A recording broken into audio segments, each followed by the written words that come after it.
Hey guys, welcome to the Filming with Josh podcast. I'm your host, Joshua Milligan, and this is episode number 113, Big Shifts in My Media Business. This is the Filming with Josh podcast, brought to you by Rustic River Media. Welcome to the videographer's home for tips, tricks, and how to make flicks. Welcome everyone to a new episode of the Filming with Josh podcast. If you are new to the podcast, thanks for listening in. And if you are a longtime follower, well, it's been a while. Over a year, in fact. June of 2024, I believe, was the last recorded episode. That was number 112. And as you can tell, I took a break. I took a break because I've been doing this podcast for years, and primarily because my kids were starting to get a little older. My son is 3, going to be 4 next month. My daughter is now 2. And surprise, we have another one on the way. And this baby is due in April. So with all of that going on, I needed to take a break, just to be honest with you. I have been doing the Filming with Josh episodes. I've been writing blog articles, posting online on the Filming with Josh Facebook group for years. And I enjoyed doing it a lot, but my business was growing. I was working a lot during the day, and in the evenings or on weekends, I really wanted to spend that time with my kids and my family because they deserve to have me be present. However, things have changed in my business, and I'm starting to have a little bit more free time back, and I'm starting to feel the need to have my outlet back. Filming with Josh for me has always been an outlet to talk about one of the things I'm really passionate about, and that is video production, photography, live streaming, and all things media related. And I love this podcast, the people I've met through this podcast, and I just was ready to have it back. And so, with that said, now that things are starting to slow down a little, although we are having a baby, that could make things a little complicated, but I'm going to make an effort to bring the podcast back on a regular basis starting today. So if you are new to the podcast, I would love for you to go back, listen to any previous episodes we've done, and a little bit about our podcast in case you never listened to it before and you're just now finding us. This podcast is geared toward industry professionals. This is not a podcast that's going to get hundreds of millions of views. It's really focused. It's focused on people who do this for a living or who want to do this for a living, who are trying to learn a lot more about video production, pricing your work, contracts. I've even had an episode where I brought my attorney on. We've covered a lot in this podcast and over the years, and the whole point has just been to help people learn how to grow their business and how to utilize time code and how to pick a camera, how to light. That's what this podcast is all about. So we have a huge library full of past episodes you can dive into, and starting today, we're going to launch a whole bunch more. Today's podcast, just to jump right into it, is going to be all about changes that I've made in my video business and kind of where my business is today, because it's changed a lot since my last podcast episode aired in June of last year. So let's start from the beginning. I'm going to dive back to kind of some changes I made last year and some things I focused on, and then we'll get into kind of present day. Some of the things we'll cover are some gear changes in my business, kind of where I've invested a bunch of my money recently, and also even how I'm changing my pricing structure, how I'm changing how I am going out and promoting my business and am trying to generate new leads, because I've made a lot of changes. So that's what this episode's all about. So where we left off last year, at that point, when I finally decided to step away from the podcast for a little bit, at that time, I was putting a lot of time and energy into growing the live stream side of my business, and I put a lot of money into that. I switched from an ATEM Mini Pro ISO, the 4-input ATEM, to the ATEM Mini Extreme ISO with 8 inputs. I bought the new Blackmagic that came out with a wireless switcher that could work with the ATEM so that you could leave the ATEM in a rack unit, which is what I've done. I built a rack unit last year and permanently mounted my ATEM in the rack unit, and then am now wirelessly switching it with the wireless switcher, which has been a really nice change. And that has just some nice features to it beyond just switching, but just it allows you to do some things more in a traditional streaming sense, just the way the buttons and things are laid out. I really like it. I pre-ordered the instant replay device that Blackmagic came out with. It took a long time to come in, but it finally came in. So now we can offer instant replay for things like sports or rodeos, anything like that where you might want to have replay available.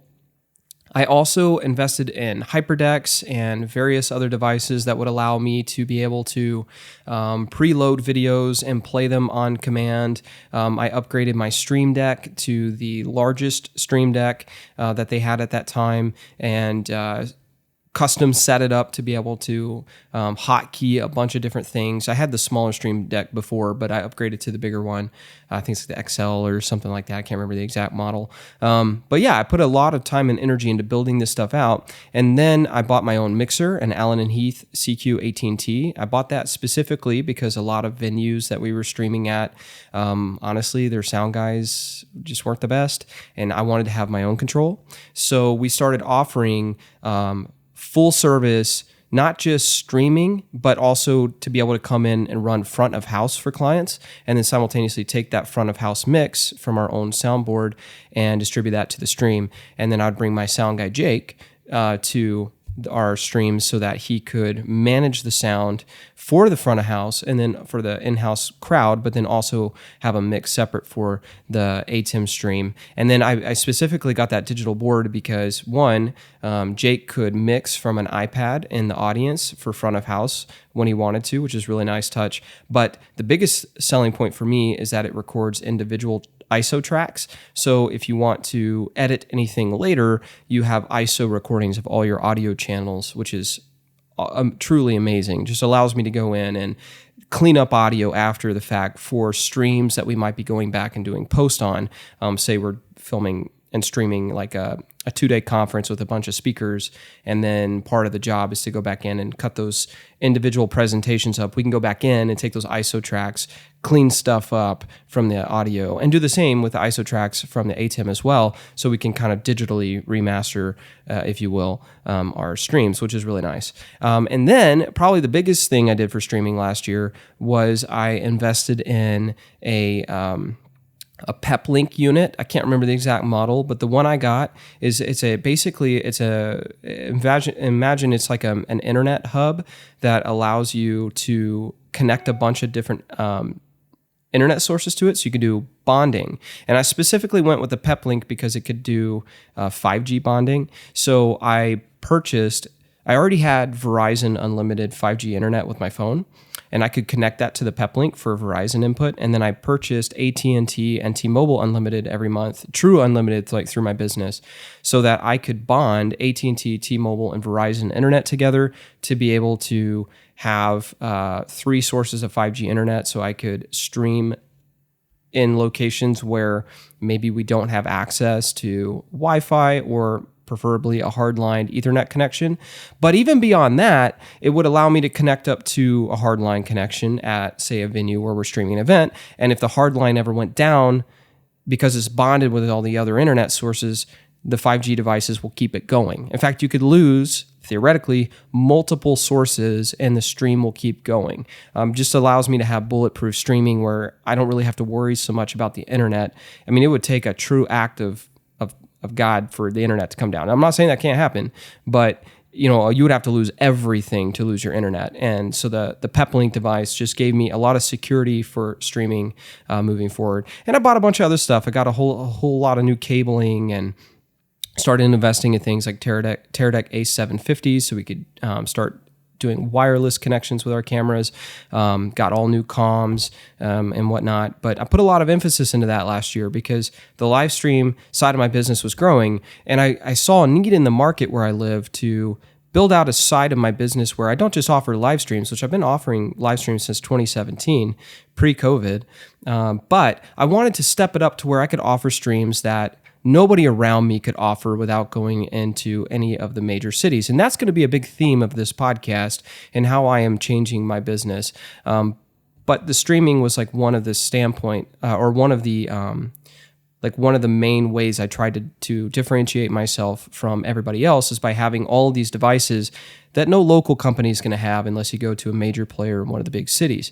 And then I priced it aggressively where you're going to pay for me to bring all this stuff, but it's going to be cheaper than if you hired like a really big agency out of one of the major cities. So I could undercut the agencies and be able to provide a premium service with full crew to be able to come and stream at different levels. And we started offering packages within that. And that's another thing we're going to talk about in this podcast are different packages. But we offered we now offer like a basic streaming service, like a single camera, single mic kind of thing, really great for ribbon cutting, stuff like that.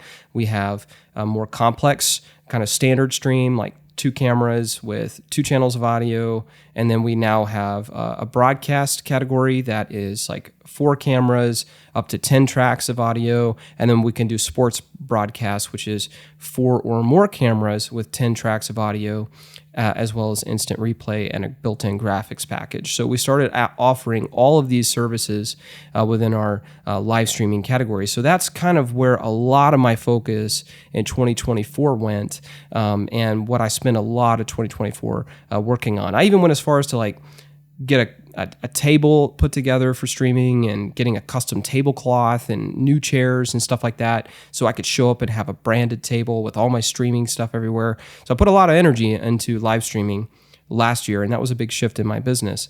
Moving on to 2026 and kind of where we are now, I've continued with some of those changes, but now shifting away from streaming and focusing on other areas. So let me kind of catch you up with that. As you may have known, if you follow me on the podcast, and if you don't follow me, I'll tell you a little bit more about my business. So I've been in business I've been shooting professionally for like 13, 14 years at this point. And Rustic River Media, my company, has been in business since July of 2015. So we just celebrated our 10th year in business. And kind of the work that we do today is a lot of commercial work, a lot of corporate work. We do a lot of live streaming, as I just covered.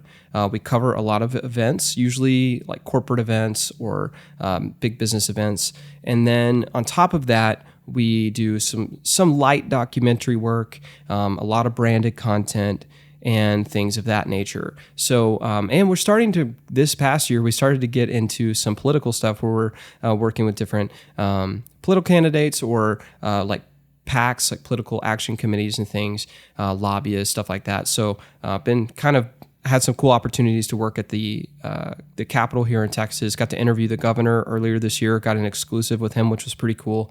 But that's the kind of work we do. A lot of corporate, a lot of business, a lot of streaming, a lot of event coverage, some political stuff, light documentary, and occasionally we'll get hired to do some broadcast television, usually having to do something in like the hunting or fishing space. But that's kind of the work that we primarily do, and have started doing a lot of work in the fly fishing industry as well, just because I love to fly fish.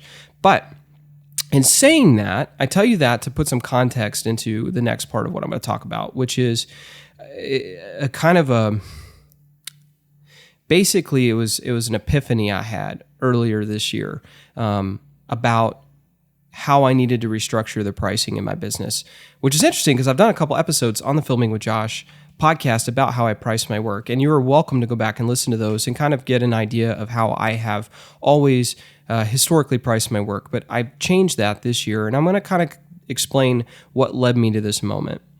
So I put a lot of money into the streaming, and I knew my streaming prices had to change, right? Because I'm bringing a lot to the table here, especially if we're doing things like front of house sound and offering up to 10 channels of our own wireless audio, doing frequency coordination, stuff like that. Like obviously that had to be, the price had to go up.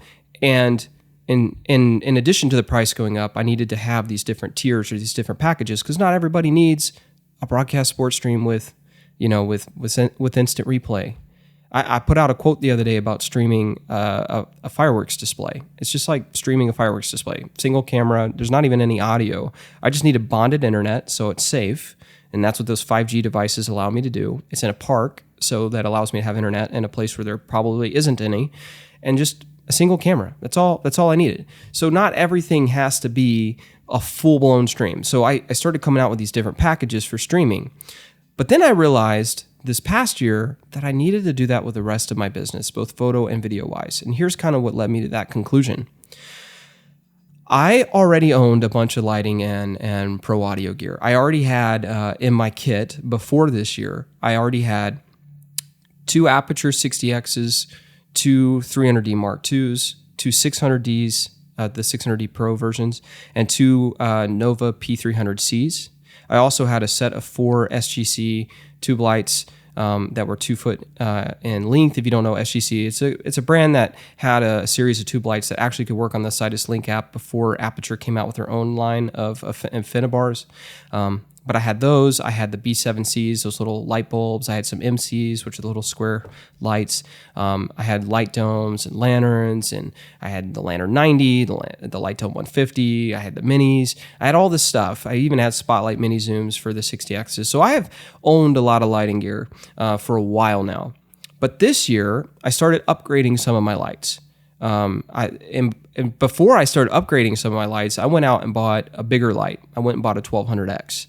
And this is kind of where I started to change how I thought about my business. When I went and bought the 1200X, I can't remember the exact price, but I bought the light, I bought the skid plate, I bought the barn doors and the Fresnel, and I think altogether I was in somewhere between $4,000 to $5,000 on this single light.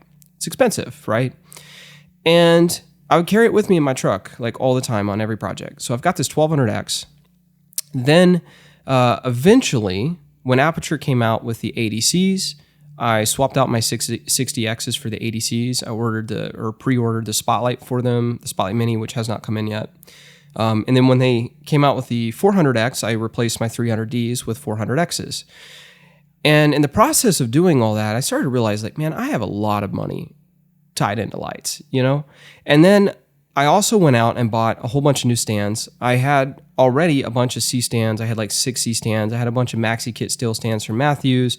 But then I went out and bought some bigger stands. I bought like 2 combo stands that were double risers. I bought 1 triple riser, so a third combo stand, a triple riser. I bought 2 lowboy combo stands, and then I picked up a couple new lighting booms, one of which was from Modern Studio Equipment. And I bought some lollipops and things like that for these combo stands. And I just started looking at my truck and just realizing, like, man, I got a lot of gear that I carry with me on these jobs, Not on every job, but on a lot of jobs. And then from there, what I did is I also went out and I bought new butterfly frames. I swapped out all my Westcott Cine frame kit for an 8 foot by 8 foot, 6 foot by 6 foot, and 4 foot by 4 foot, 1 inch square tube frames from Modern Studio Equipment. Got all new fabrics like different levels of grid cloth, unbleached muslin, magic cloth, ultra bounce floppies, silver white lame, natural bounce or checkered muslin bounces. I put a lot of money into all these different fabrics for these different butterfly frames. Got new 4x4 breakdown frames that I carry in my truck now all the time, and even picked up a whole set of 18 by 24 inch flags. I went with 18 by 24 because they fit in my truck really well and just allow me to quickly flag things off. And bought a bunch of rolls of like different gels, Lee 215 or 216, 250, 251, got gel holders. And in the process of getting all this and upgrading my lighting gear, I started to realize, like, it just hit me one day, like, this is almost like a grip truck's worth of stuff. I mean, don't get me wrong, it's not like I'm rolling around with a 5-ton grip truck. But I started looking at the bed of my truck and just looking at the lighting gear I'm carrying. And I don't carry every light with me, but on almost every job, I show up with 2 ADCs, a 400X, a 600X, and a 1200X. And at the house, I keep the Novas, the extra 600, the extra 400. But I roll around with those main 5, the 2 ADCs, the 400, the 600, and the 1200. And I roll around with 6 C stands. I roll around with at least 3 combo stands. I roll around with all my WAG flags, 4 foot, 6 foot, 8 foot WAG flags and frames. I roll around with all my 18 by 24 inch flags. I roll around with all my 4x4 breakdown frames and fabrics, all my gels. And I started realizing, like, dude, this is a lot of stuff. And so what I did is I actually went online and I did a bunch of research, and I started looking at what grip trucks, to rent a grip truck in various places across the US. I wanted to see what the 1 tons on average were priced at, and then what are they carrying. And then I went and cross-referenced it with what I have in what I call my truck kit, because my truck kit is what I'm going to carry with me on most jobs. And so I was like, what am I carrying in my truck on most jobs? And how does that fare against an average 1-ton grip truck across the United States? Because, different pricing, different cities, et cetera, different markets. And I came to the realization that I'm not carrying everything that you're going to find on a 1-ton, but I'm carrying like 75% of it in my truck. And it's all locked down and a bed cover when I'm traveling and whatnot, so I keep it pretty safe. But I'm sitting here thinking about it, and I'm like, dude, I'm traveling around with all this stuff on my shoots. And it's not a full grip truck's worth, but it's a lot of what you get on a grip truck. And then on top of that, I have all the lighting gear, right? Because historically, I've always had, or not lighting gear, sound gear. Historically, I've always had really nice audio gear. I've always had like DPA 4060 lavs, Sanken Cause 11D lavs. I've always had a MixPre 6.2 sound devices recorder in a bag in my truck. All of my wireless transmitters and receivers I always run True Diversity systems to, with 2 antennas to help me make sure that I have better transmission with my UHF systems. I have frequency coordination with TX Advanced software. I have these boom poles and all these boom mics, different cardioids, supercardioids, and gun mics, depending on the situation. And I have a blimp I travel with. And again, similarly to the lighting equipment, I got to looking at my sound gear, and I'm like, I'm traveling around with not everything you'd get when you hire a professional location sound recordist, but I'm traveling around with like 70% of it, kind of like my grip or my production truck, 70% of what you'd find in a 1-ton grip truck. And that's when I started to realize a couple things. One, this is my edge. And I've always kind of known this was my edge in my business because I've always been willing to put an emphasis on production equipment so I could try to be able to offer to companies what you might get out of an agency or close to what you might get if you worked with a large agency in a big city, but here locally.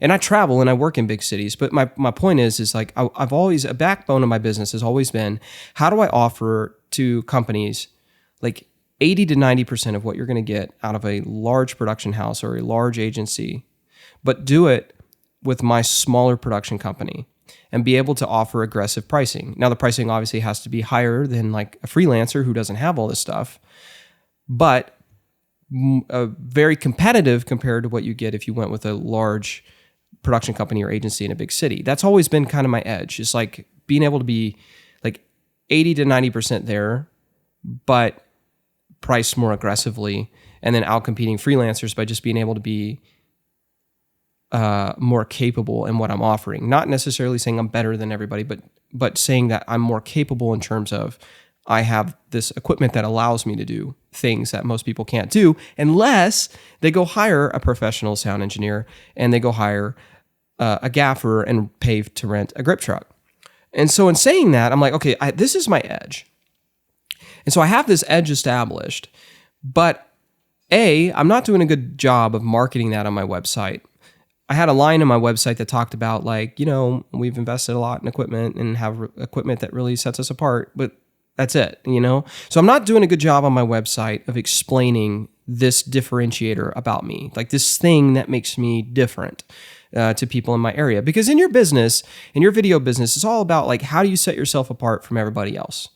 And you can't just say, oh, well, I'm better, because there's always going to be someone better than you. There's always going to be hundreds of people better, thousands of people better than me, Your edge has to be more than just the quality of your work. It's got to be, you got to have something, right? Like, let's say you do weddings.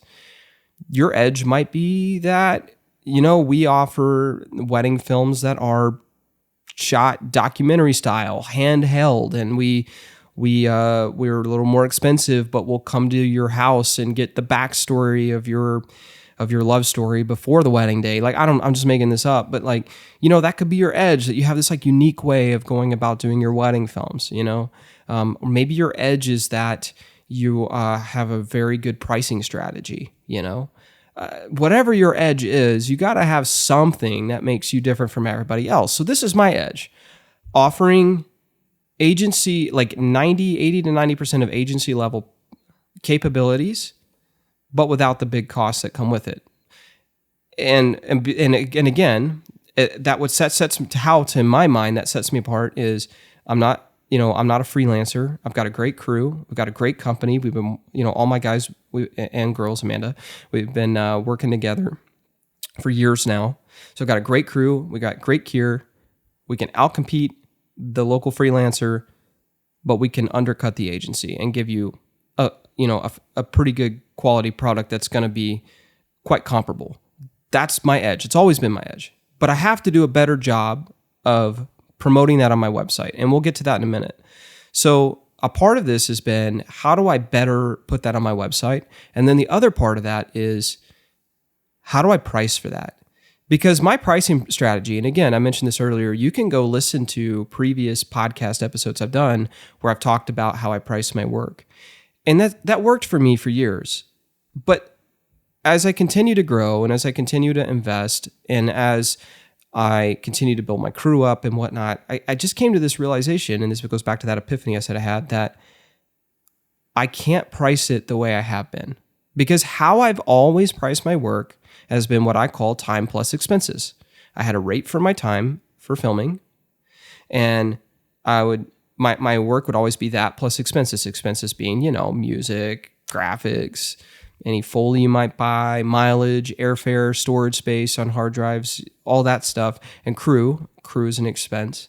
So time plus expenses has always been my pricing philosophy. But my time and how I priced it was always the same no matter the job, right? Well, as I mentioned with the live streaming, that doesn't work for the streaming anymore because it's too complicated at this point to be pricing it where I was. But also not every job needs to be that complicated. So I needed to have different tiers of pricing for my streaming. And so one day I came to this realization that I need to do the same thing with my filming. And I need to do the same thing with my photography. And so, because we do offer corporate and business photography as well. So what I came up with, and this goes back to the changes I've made in my business, is I came up with a new pricing strategy where there's 3 layers of pricing. And again, if you're new to the podcast, you might be starting to figure this out. And if you follow the podcast for a while, you already know this about me. I'm an open book about this stuff. I don't mind talking about this on the podcast because this is the kind of stuff that I think should be talked about. People have a hard time figuring out how to price your work. And not everybody's going to price their work the way that I price it. And I'm not saying my way is the right way. I'm just saying that this is what works for me. And you are welcome to go to my website and to check out everything I'm talking about and see kind of a breakdown of what I'm talking about. By the way, I'll go ahead and say this. My website is not done. I fired my website design team. They were horrible. They just never updated my site. I call them all the time. Could you do this? Could you do that? They never did any of that. They never did anything I asked them to do. So finally one day I picked up the phone after working with them 15 years because I had a video business under a different name previously when I was in college, and they built both my sites. And I was like, I'm done. I'm out. I don't want to work with you guys anymore. So I am doing my own website now, which has been interesting. I've had to use some AI to help me figure out how to go in and work a WordPress site because that's not my world. I'm not a web person. So if you do go to my website, keep in mind, I am slowly but surely upgrading it. It is not done. I'm having to do it on my own time because I fired my website people, and I'm trying to learn how to do this myself because I want to be able to take control of my site. So it's a work in progress, but I at least do have these packages down. So if you want to go check that out, you're free to. Just keep in mind the photos on my site and all that. It's a work in progress. Anyway, that disclaimer out of the way. I realized I needed to have 3 packages, and I needed to have it clearly explained on my website so customers can understand a little bit of the differences between them. So the first package I came up with is what I call my DP plus labor package, and that's DP labor only package, and that's just me. That's for you to hire me to come DP a project, and I'll show up, I'll direct it, I'll even operate a camera if you have a camera for me. But it's just for my labor costs. And the reason why I put that on my site is because I have gotten some calls over the years to come DP a commercial or whatever. All gear's provided. They just want me to be there to provide creative direction and input and to maybe operate a camera. So I have one package that's just my DP labor cost. My second package is DP plus basic camera kit. And for this, it's you get two video cameras, FX6, FX3 right now currently. Who knows what I'll be operating in the future, but that's what I'm operating right now. Lenses, tripods, any supporting gear, Drone is included. Of course, Part 107 certified. Gimbal is included.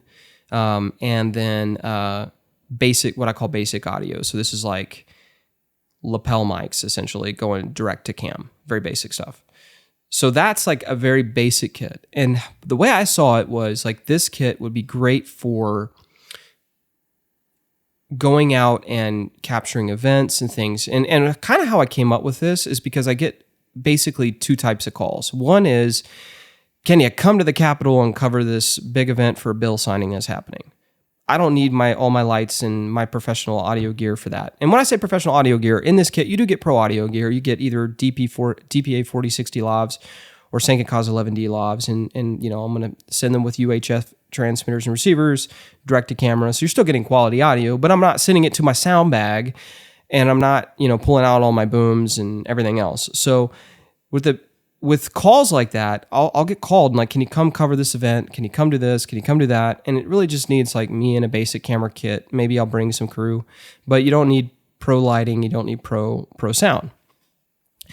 And so I called that my DP plus camera kit package. And then my third one that I came up with is what I call DP plus production truck.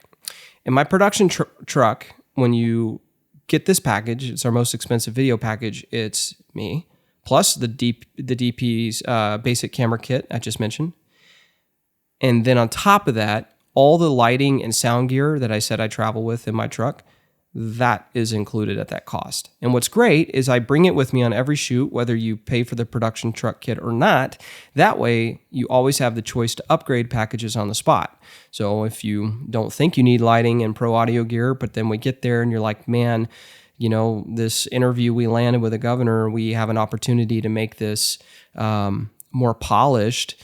Let's do it. And then I can grab the lights and boom mics out of the truck and all the flags and frames and everything else. And we can make that an upcharge, So those are the three tiers that I came up with. And I felt like this helped me to better price my work and have tiers based off of what it is the client needs, while at the same time helping me to make more for my investment. Because previously, you just paid one flat fee for me, and I just picked the gear and would bring the gear. And a lot of times I'm rolling up with all this lighting equipment and everything, but I'm not really making any extra for it.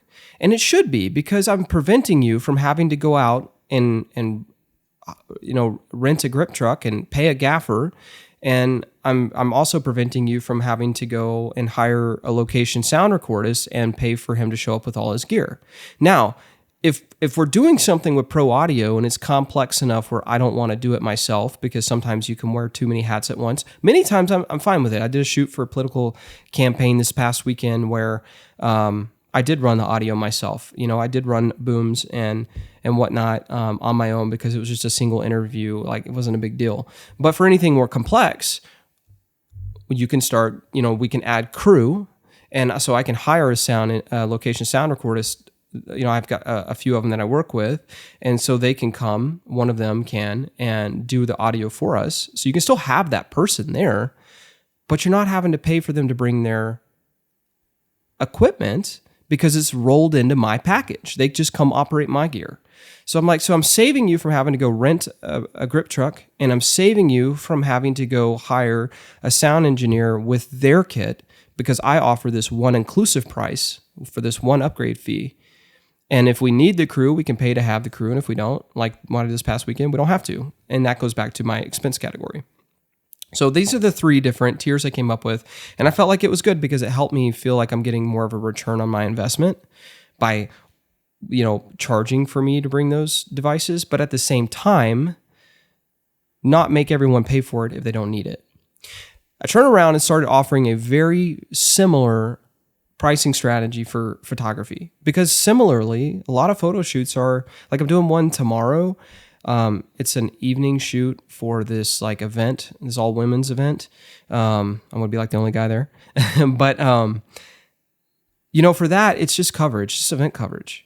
But that should be priced differently than when I show up with all my lighting gear and backdrops and whatnot. So I price them very similar to my pricing structure for video. The only difference is is that those packages do include photo editing, basic retouching, not advanced retouching, but basic retouching. So these are how I came up with these different tiers for photography and for video. And then I started offering what I call hybrid shoots, which is a discounted 10% off rate if you do both photo and video. And that's what I came up with this past year. And it's changed the way I approach my business because it makes me feel like I'm getting a better return on my investment of my gear, while also helping me to price more accordingly based on the job and the client's needs. And it's been really, really good. Other changes I've made, I don't always do this. I kind of read the situation, but I'm starting to ask for a lot of payments up front. I started that last year, full payment up front. And if there's any changes or whatever, I'll send a small invoice afterward. But I've been asking for full payment up front on most jobs today, just because I've had too much of a track record of clients not paying on time. This has been really great because now I don't have to worry about that. So that's been nice. I don't ask for it every single time because sometimes I just know that's going to be a problem.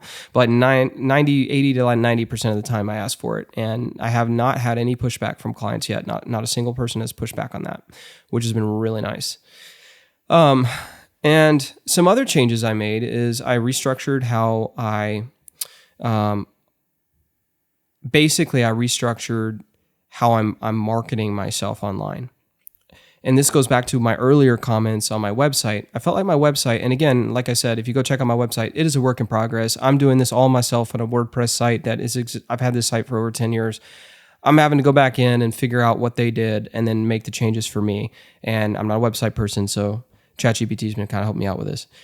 Thanks, ChatGPT. But however, I'm slowly making my way to doing a better job of trying to make sure that people on my site understand what my differentiators are, that they get a sense of when they work with me, they're not working with a freelancer. I've never promoted myself as a freelancer, but I wanted that to really be emphasized. When you meet me and I give you a card and you go to my site, you realize you're working with a brand. And we have a great crew. So I've updated the crew on my site.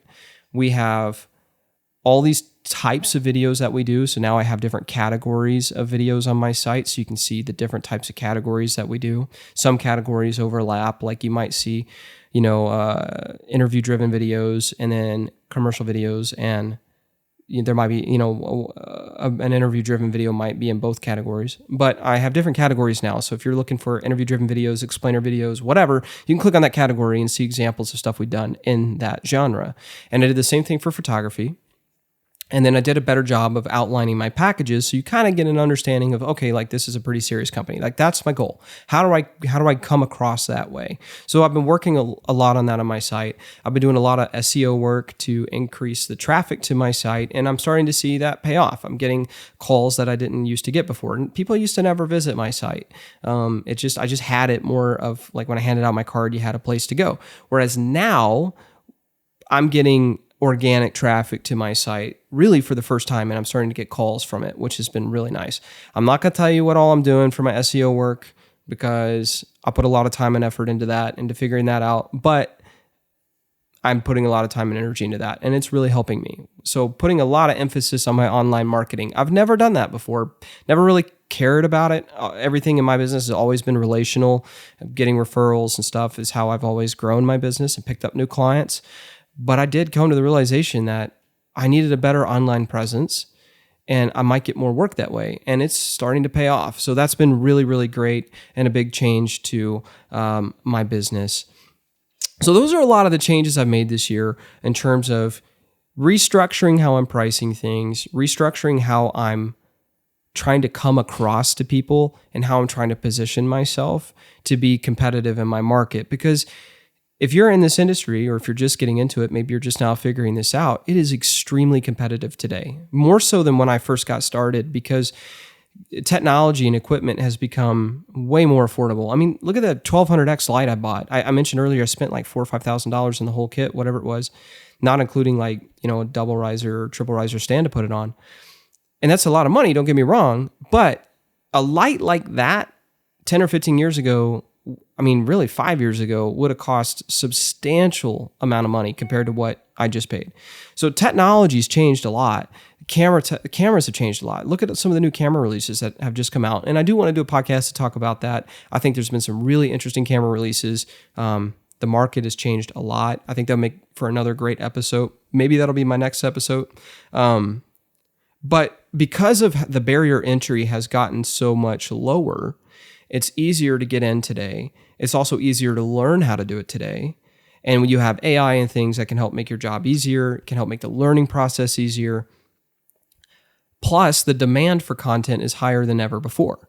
And so as a result of that, it is ultra competitive. So you have to figure out more now than ever before, what is your edge? What makes you different?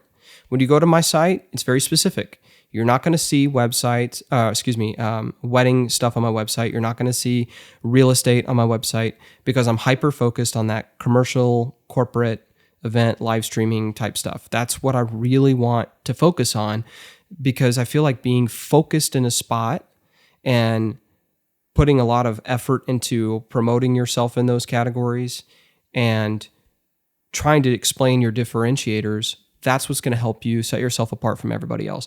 And I'm in no way, shape, or form saying I'm the best DP or we have the best videos in the world, but I do have an edge. And my edge is that we have a lot of really great equipment that allows us to have the ability to do things that most people can't do, again, without going to a big agency and paying more money than what you're going to pay with us. So that is starting to pay off for me because, again, I'm getting more organic clicks on my site because of the SEO work I'm doing. And then those clicks are starting to turn into phone calls or emails because they're liking what they see on the site. So while it's not done, it is starting to pay off. And so that has been a really, really nice change in my business. So changing how I present myself to customers, having these different packages for streaming, photography, video, etc., has really been a big part of how I'm structurally changing my business and have changed it over the past year. But it's been a really, really nice change.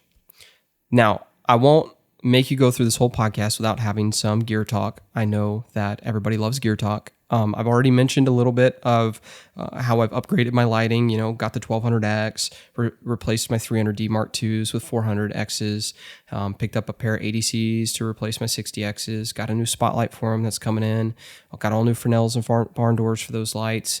All that's been great. The new 4x4 breakdown frames from Modern Studio Equipment have been great. I love my new combo stands. Those are all things I've picked up. But some of the more exciting things I've picked up, all that's exciting to me because I love lighting, but I know not everybody cares about lighting as much as a nerd like me. So some of the more, I guess, exciting to you things would be, one, I replaced one of my A1s with an A1 Mark II. I had two A1s, an FX6 and FX3. That's what I've been running for the last several years. I sold one of my A1s when the Mark II got announced and then could not find a Mark II to save my life.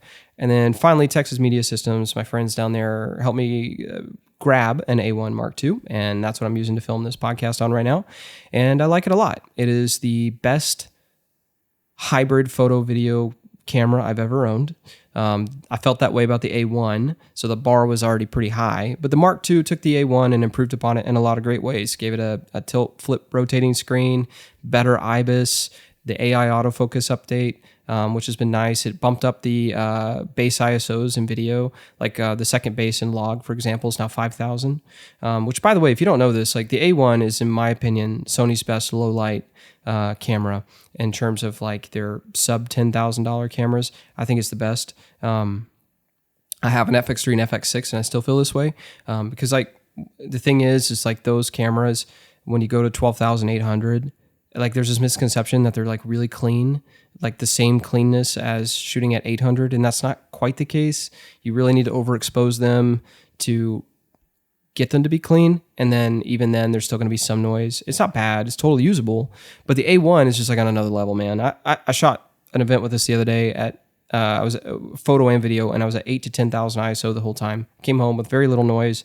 What noise was there was very fine. And because this camera shoots at 8K and because the pictures are at 50 megapixels, what noise is there when you scale those photos down or scale the video down to like a normal viewing size, like 4K, or like, a normal photo size that's not 50 megapixels, most of that perceived noise goes away. And what's left, you could slightly denoise, like in Resolve or Photoshop or Lightroom, and it cleans up really nice. And there's still all this detail left over because you're starting with such detail to begin with.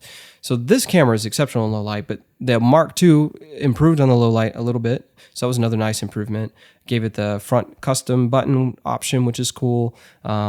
Really, really nice upgrades. Improved the IBIS, I may have already said that. Gave us focus mapping, LUT support, the auto subject detect mode, which is really useful. So a lot of really neat features in the A1 Mark II.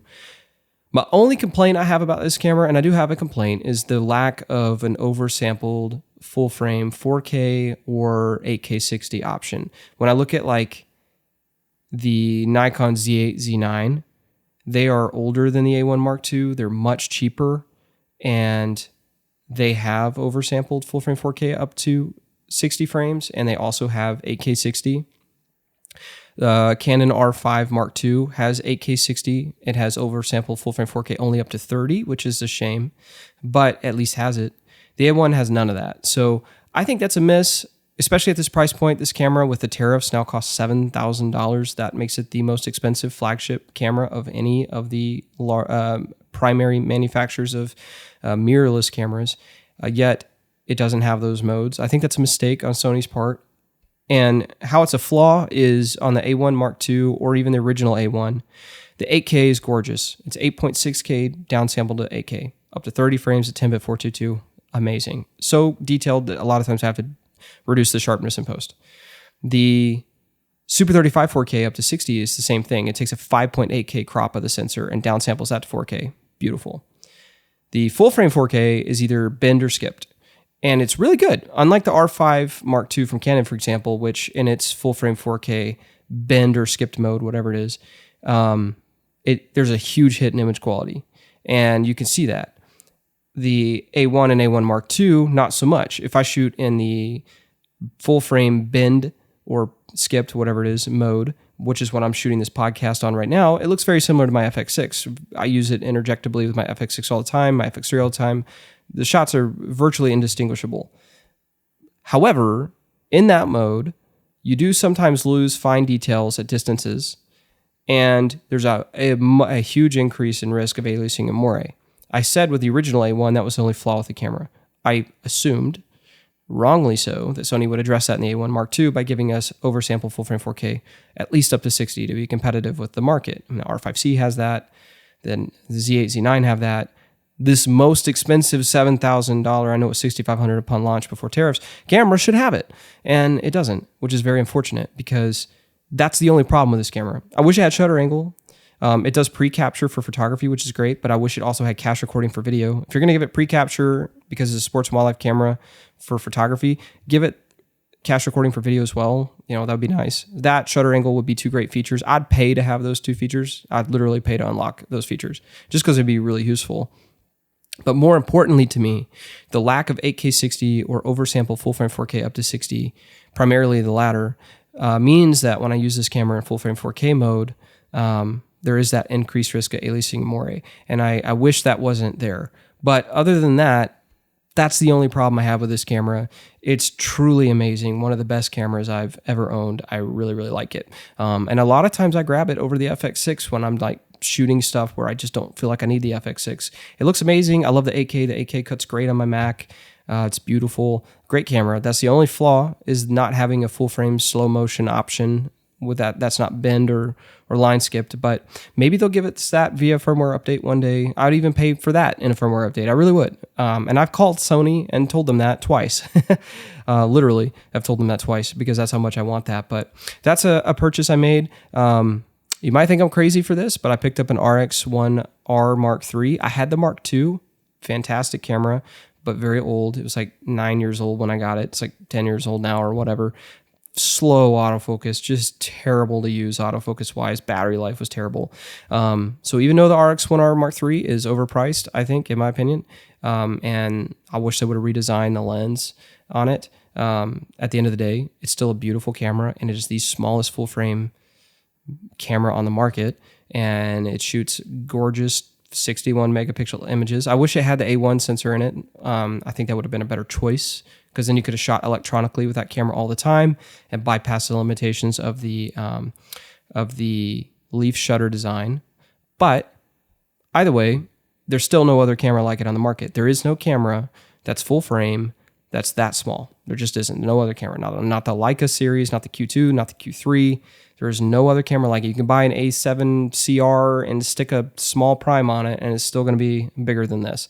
To have a camera that small with that kind of image quality is tremendous. And a lot of the photos you see me post, behind the scenes pictures, they're pretty much all coming on the RX1R Mark III. I carry it with me everywhere, just like I did the Mark II. Use it for BTS content. Use it when I go fly fishing for fun, duck hunting for fun, take it on family trips, camping trips, whatever. It's the camera that always goes with me. I love it. It's truly an amazing camera. So that's been a fun addition. I really like it for the BTS content, and it's helped me to post more content because I just enjoy shooting with it. So that's been another upgrade. I'm trying to think if there's anything else fun. I've thought about grabbing a Mavic 4 Pro, the creator combo. I have a Mavic 3 Cine.